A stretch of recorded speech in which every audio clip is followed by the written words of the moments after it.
standing in front of 612, 614 South Wolf Street, and these two remaining houses are part of a development of other wooden houses. These two are the only ones that remain.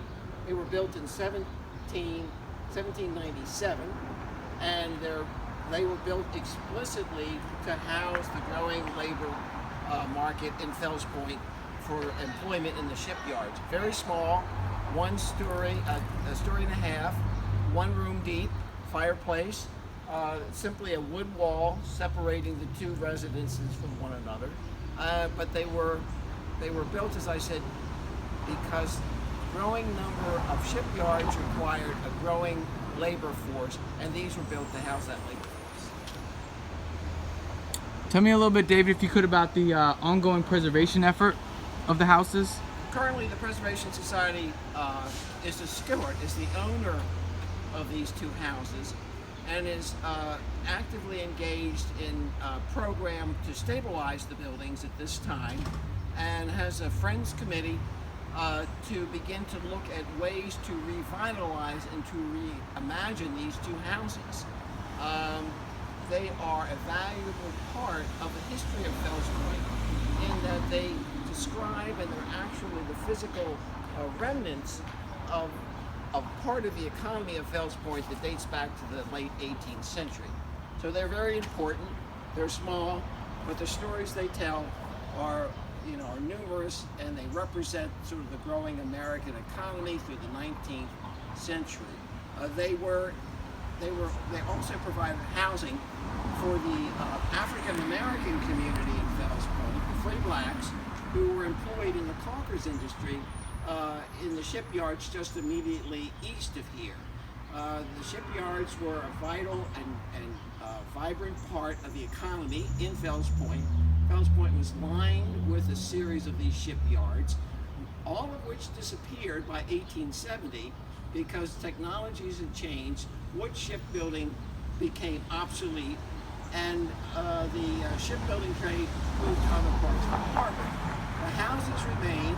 The shipyards were filled in with new industries. The canning industry became very important in Baltimore after the Civil War, and again these houses provided housing opportunities for working class families that were employed in those industries. So again, these houses represent a very early part of Fells Point's history, and a part of the history of the United States, in that it is the entrepreneurial movement that begins to build not only shipyards, but also then begins to build housing for the workers included in those shipyard opportunities. David, can you speak a little bit about the historic possibility that Frederick Bailey, while here in Fells Point, would have known the occupants of these houses, or would have had some connection to these properties? Well, he would have, because the shipyards in which he was employed were just a block to the east of here.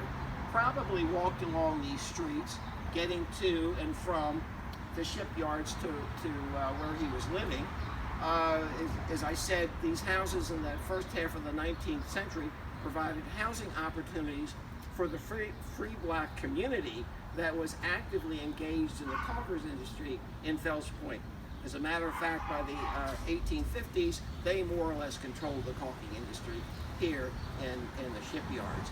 So this was the neighborhood that Douglas knew well, and the people that the free blacks, many of them probably lived in houses similar to this. So it was a neighborhood that was a mixed neighborhood. It was not segregated. Blacks, whites, everyone lived together. So it was quite a diverse and vibrant community in the early 19th century.